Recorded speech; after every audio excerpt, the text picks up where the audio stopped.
La diabetes. La diabetes es una enfermedad que se caracteriza por el aumento de glucosa en sangre, debido a que el páncreas no la produce o el organismo no utiliza la insulina de manera adecuada. Existen tres tipos de diabetes. La diabetes tipo 1 se caracteriza por una enfermedad que suele aparecer antes de los 30 años de edad, es decir, en adultos jóvenes, cuando el páncreas no produce o produce muy poca insulina. Estas personas que la padecen suelen ser delgadas y necesitan de insulina externa y llevar una dieta para el control de la enfermedad. La diabetes tipo 2 se caracteriza cuando el organismo no utiliza la insulina de manera adecuada. Se caracteriza cuando las personas son obesas, mayores de 40 años o con antecedentes familiares. Debe llevar una estricta dieta, control de medicamentos antidiabéticos y, si es necesario, insulina externa. Otro tipo de diabetes que hay es la diabetes gestacional. Esta se caracteriza porque suele aparecer en la mitad del embarazo, mayormente en la semana 24, cuando la resistencia de la insulina es más evidente.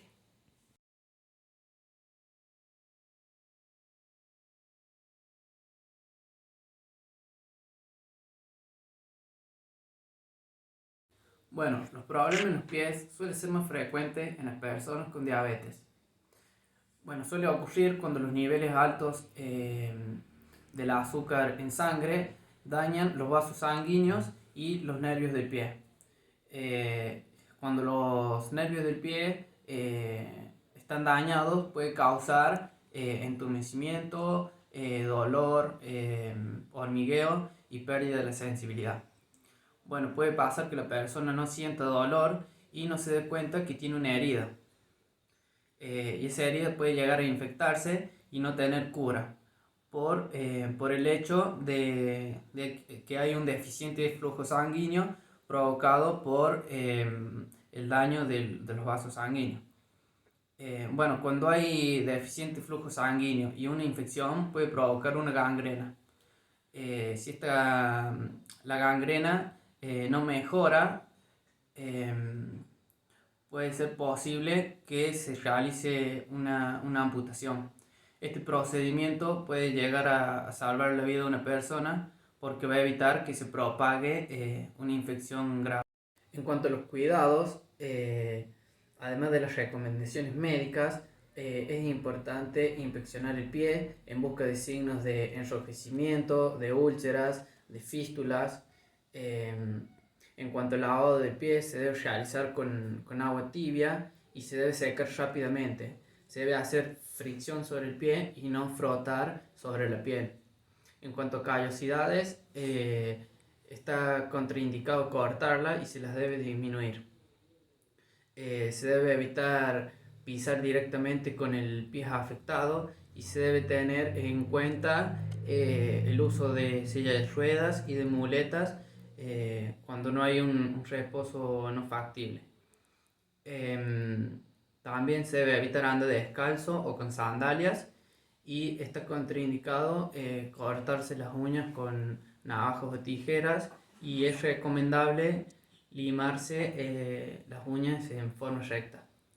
Y también es recomendable la actividad física porque va a promover la circulación de la sangre en el miembro, elevando las piernas cuando se está sentado, moviendo los dedos cada 5 minutos o 2-3 veces al día y el movimiento de los tobillos hacia arriba, hacia abajo y hacia ambos lados.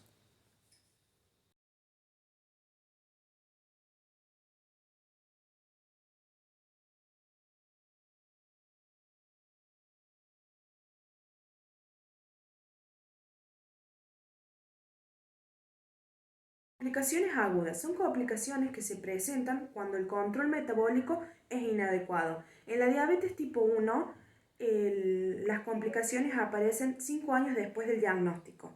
Y en la diabetes tipo 2, las complicaciones aparecen durante el diagnóstico, ya que la hiperglucemia no es muy severa. La hipoglucemia es una de las complicaciones agudas más frecuentes en los pacientes diabéticos. Se lo caracteriza por un valor menor a 50 miligramos por decilitro. Algunos de sus síntomas pueden ser visión borrosa, temblores, hambre excesivo, cansancio, hormigueo. Las causas que pueden producir una hipoglucemia pueden ser el abuso excesivo de insulina, el incumplimiento de la dieta y deshidratación debido a la diarrea y el vómito. La hiperglucemia. El paciente va a presentar deshidratación. Además, va a tener complicaciones como piel seca, sed excesiva, orinas más frecuentes, mucho hambre, visión borrosa y frecuentes infecciones urinarias. Ante estos síntomas se deben tomar medidas en la dieta, en la actividad física y en la medicación hipoglucemiante. Si la hipertensión es más severa, las complicaciones pueden ser más graves. El paciente puede presentar una cetoacidosis, donde sus valores son aproximadamente entre 300 y 800 miligramos por decilitros. Puede presentar una hipercetonemia y una acidosis metabólica. Se lo denomina coma diabético, pero como el paciente no pierde la conciencia, se lo denomina cetoacidosis. La cetoacidosis pone en riesgo la vida del paciente si no es atendida a tiempo. Se puede desarrollar por un incumplimiento de la dosis de la insulina y por infecciones.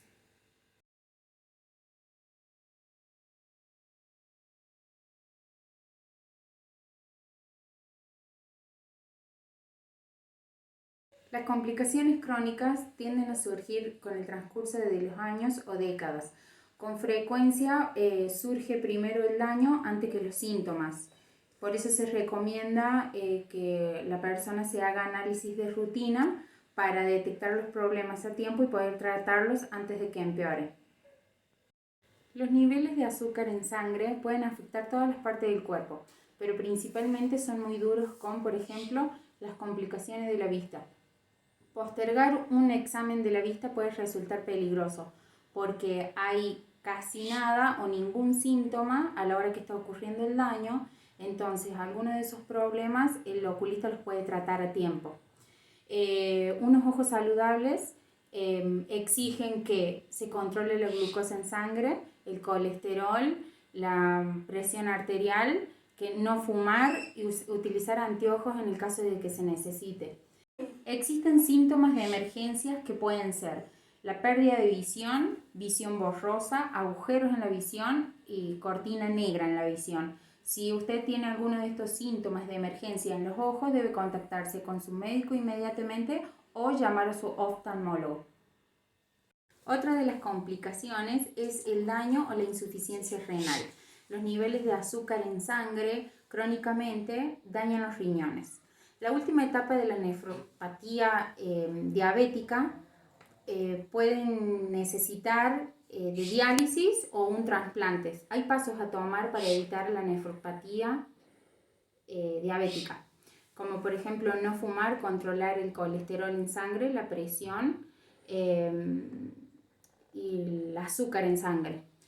Por eso es importante hacerse un examen de orina anualmente para controlar el funcionamiento de los riñones.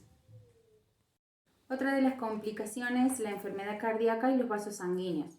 Las arterias que están bloqueadas pueden producir dolor en el pecho, ataque cardíaco o puede haber problemas en la circulación.